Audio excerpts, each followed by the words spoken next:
মোৰ নাম প্ৰিয়ংকা। দেউতাই মোক কি কৰিলে কোনেও কল্পনাও কৰিব নোৱাৰে। মই মোৰ দেউতাৰ উভতি অহা কন্যা। আমি অতি ধনী পৰিয়ালৰ। আমাৰ এটা কোম্পানী আছে। টকাৰ অভাৱ নাই। সৰুৰে পৰা বিলাসীত অভ্যস্ত। চৌদিশে চাকৰ গাড়ী আছিল। মই মোৰ জীৱনটো বহুত ভালকৈয়ে কটালোঁ। কিন্তু সেইটোৱে এদিন মোৰ জীৱনটো সলনি কৰি দিলে। কেইদিনমানৰ পৰা আমাৰ ঠাইলৈ নতুন ড্ৰাইভাৰ আহিছিল। সেই ড্ৰাইভাৰজন সৰু আছিল যদিও মই তেওঁক ভাল নাপালোঁ। আগতে তেওঁ বহুত প্ৰশ্ন কৰিছিল। কলৈ গৈছিলা? কিয় গৈছা? আনকি দেউতাইও মোক ইমান সোধা নাছিল। এদিন সেই ড্ৰাইভাৰজনে সীমা অতিক্ৰম কৰিলে মই তেওঁক চৰ মাৰিলোঁ আৰু চাকৰিৰ পৰা বৰ্খাস্ত কৰিলোঁ। এই কথা মই দেউতাক কোৱাটো প্ৰয়োজনীয় বুলি নাভাবিলোঁ। কাৰণ ইয়াত চালকৰ অভাৱ নাছিল। কিন্তু মই গম পোৱা নাছিলোঁ যে মোৰ লগত এনেকুৱা হ'ব। এদিন ৰাতিপুৱা সাৰ পাই সেই ড্ৰাইভাৰজন মোৰ ৰুমত আছিল।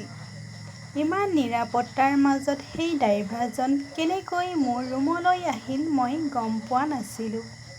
হয়তো মই তেওঁক হত্যা কৰাৰ প্ৰতিশোধ ল'ব বিচাৰিছিল। মই ক'লোঁ, তুমি ইয়াত কি কৰি আছা? তেওঁ ক'লে যে মই তোমাৰ স্বামী। যোৱা নিশা তোমাৰ দেউতাই মোক তোমাৰ লগত বিয়া কৰাই দিলে। মই ক'লোঁ, তুমি পাগল। মোৰ দেউতাই তোমাক বিয়া কৰাই দিব আৰু মই গম নোপোৱাকৈয়ে বিয়া পাতিলোঁ। তাৰ পিছত তেওঁ ক'লে যে মই জানো যে আপুনি এইটো মানি নলয়। গতিকে মই আপোনাক ছবিবোৰ দেখুৱালোঁ। আমাৰ বিয়াৰ ফটো মোবাইলত দেখুৱাই দিলে। সঁচা কথা কৈ আছিল। মই তেওঁৰ লগত পেভিলিয়নত বহি আছিলোঁ। মোৰ সচেতন নাছিল। আৰু মোৰ কন্যাদান দি সেই ছবিখনত দেউতাও আছিল। সেই ছবিখন চাই মই বিশ্বাস কৰিব পৰা নাছিলোঁ যে মোক ইমান ভাল পোৱা দেউতাই মোৰ সন্মতি অবিহনে মোৰ অচেতন অৱস্থাত ড্ৰাইভাৰৰ লগত বিয়া কৰাব পাৰিব। ঠিক সেই মুহূৰ্ততে মই দেউতাৰ ওচৰলৈ গৈছিলোঁ। ক'লে পাপা, পাপা, এই সকলোবোৰ কি? এইটো নাটক নেকি? এই ড্ৰাইভাৰৰ লগত মোক বিয়া কৰাই দিলে। সেইটোও মোক অচেতন কৰি। এই কামটো কেনেকৈ কৰিবা? পাপাই ক'লে যে তাই শক্তিশালী। ক'ত জোৰ কৰি দিলোঁ। আমি অসহায়। ইমান ডাঙৰ হোৱাৰ পিছতো ইয়াৰ মৰ্যাদা কি? ইয়াৰ সন্মুখত আমি কেনেকৈ অসহায় হওঁ? তেওঁ ক'লে, সাৱধানে কথা কোৱা। এতিয়া মই তোমাৰ স্বামী। মই ক'লোঁ, এতিয়া বিয়া মই মানি নলওঁ। এইটো কেনেকুৱা বিবাহ? মোৰ ইচ্ছাৰ বিৰুদ্ধে। তেওঁ ক'লে যে আপোনাৰ দেউতাৰ ইচ্ছা আছিল। যিটো এই ছবিখনত স্পষ্টকৈ দেখা গৈছে। তেওঁ ক'লে এতিয়া মোৰ লগত আহক। মই ক'লোঁ, মোৰ লগত আহক? এইটো মোৰ ঘৰ। তেওঁ ক'লে নহয়। তুমি মোৰ পত্নী আৰু এতিয়া তুমি মোৰ লগত থাকিবা। যদি তুমি মান্তি নহয় তেন্তে এই ছবিখন সংবাদ মাধ্যমত ভাইৰেল হ'ব। দেউতাই মনে মনে থিয় হৈ এই অনুষ্ঠানটো চাই থাকিল। মোৰ হাতখন জোৰকৈ ধৰি টানিবলৈ ধৰিলে। ইমান নিৰাপত্তা কিন্তু কোনেও বাধা দিয়া নাছিল। দেউতাও ভূত হৈ পৰিছিল। কিন্তু মই কিয় কান্দি আছিলোঁ আৰু তেওঁ মোৰ হাতখন টানি লৈ গৈছিল। তাৰ বাধ্যবাধকতা কি মই নাজানিছিলোঁ যদিও এই সকলোবোৰৰ মাজতে মোৰ জীৱনৰ লগত এটা ডাঙৰ ধেমালি হৈ আছিল। মোক নিজৰ ঘৰলৈ লৈ গ'ল। সৰু কোঠা এটা আছিল। বাথৰুমৰ বাবেও কোঠাটোৰ পৰা ওলাই যাবলগীয়া হৈছিল। তেওঁ মোক ক'লে যে এইখন এতিয়া মোৰ ঘৰ। এইখিনিতে আমি থাকিব লাগিব আৰু খাব লাগিব। ওচৰতে বহু কোঠা আছিল আৰু তাতো মানুহ বাস কৰিছিল। মই গম পোৱা নাছিলোঁ যে মই এনেকুৱা ঠাইলৈ আহিম। কোঠাটোত খাদ্য সামগ্ৰী ৰাখি ক'লে, ভোক লাগিলে খাদ্য ৰান্ধক। মই গম পোৱা নাছিলোঁ যে এনেকৈ চৰ মাৰিলে সি যে প্ৰতিশোধ ল'ব। মই ক'লোঁ, মই ৰান্ধিব নাজানো। তেওঁ ক'লে, ঠিক আছে, মই ক'ৰবাত খাম। তাৰ পিছত তুমি ভোকত থাকিবা। এই কথা কৈ সি গুচি গ'ল।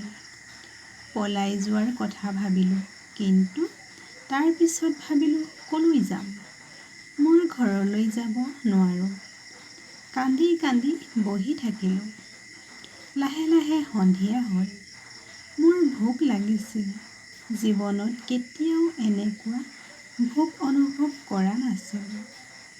মই মোৰ কোঠাৰ দুৱাৰৰ ফ্ৰেমত বহি কান্দি কান্দি আছিলোঁ। ওচৰৰ কোঠা এটাৰ এগৰাকী মহিলাই মোক কান্দি থকা দেখিলে আৰু ইয়াৰ পিছত কি হ'ল? মই ক'লোঁ মোৰ ভোক লাগিছে। তাই এই সাধাৰণ কথাখিনি ক'লে। তাই মোক তাইৰ ৰুমৰ পৰা ৰুটি আৰু দালি অলপ দিলে। সেই খাদ্য মই খাইছিলোঁ। মই সকলো ধৰণৰ ব্যঞ্জন খাইছিলোঁ, কিন্তু সেই ৰুটি আৰু দালি খাই যি অভিজ্ঞতা লাভ কৰিছিলোঁ, সেই অভিজ্ঞতাই ভগৱানক বিচাৰি পোৱা যেন অনুভৱ কৰিছিলোঁ। তাৰ পাছত ৰাতি হ'ল আৰু তেওঁ উভতি আহিল। অহাৰ লগে লগে কোঠাটোৰ দুৱাৰখন বন্ধ কৰি দিলে। মোৰ ভয় লাগিছিল যে সি হয়তো মোৰ ওপৰত জোৰকৈ নিজকে, কিন্তু সি এটা চুকত মনে মনে শুই থাকিল। ইমান ডাঙৰ ৰাজপ্ৰসাদৰ পৰা অহা এটা কোঠাত আৰু সেইটো এজন প্ৰকৃত নীৰৱ সৈতে। মই ভাবিছিলোঁ যে এই সকলোবোৰ মই আৰু সহ্য নকৰোঁ। সেইদিনা ৰাতি টোপনি নাহিল আৰু ৰাতিপুৱা সি সাৰ পোৱাৰ আগতেই ৰুমৰ পৰা দৌৰি ওলাই আহিলোঁ। তাৰ পাছত বন্ধু এজনৰ ঘৰলৈ গ'লোঁ। কিন্তু তেওঁৰ ঘৰৰ পাওঁতে তেওঁ মোক দুৱাৰত সোমাবলৈ নিদিলে। ক'লে যে আপোনাৰ দেউতাৰ পৰা ফোন আহিছে যে যদি কোনোবাই আপোনাক সহায় কৰে তেন্তে ফলাফল ভাল নহ'ব। মোৰ মুখত দুৱাৰখন বন্ধ কৰি দিলে। মই ভাবিছিলোঁ যে মই কেতিয়াও সেই কোঠাটোলৈ উভতি নাযাওঁ। কিন্তু কেইঘণ্টামানৰ ভিতৰতে মই বুজিলোঁ যে মোৰ বাবে এতিয়াও ইয়াতকৈ নিৰাপদ ঠাই নাই। গতিকে মই তালৈ উভতি আহিলোঁ। মোৰ ফালে চাই তেওঁ সুধিলে, মই কিয় উভতি আহিলোঁ? মোৰ পৰা তোমাক কোনেও বচাব নোৱাৰে। ইমান অসহায় অনুভৱ আগতে কেতিয়াও হোৱা নাছিল। তাতে ময়ো একেধৰণে জীৱনটো কটাব পাৰিছিলোঁ। তাত থকা 10 দিন হ'ল খাদ্য ৰান্ধিব পৰা নাছিলোঁ। আগতে চেষ্টা কৰি খাদ্যখিনি মোৰ সুবিধা অনুসৰি খাইছিলোঁ।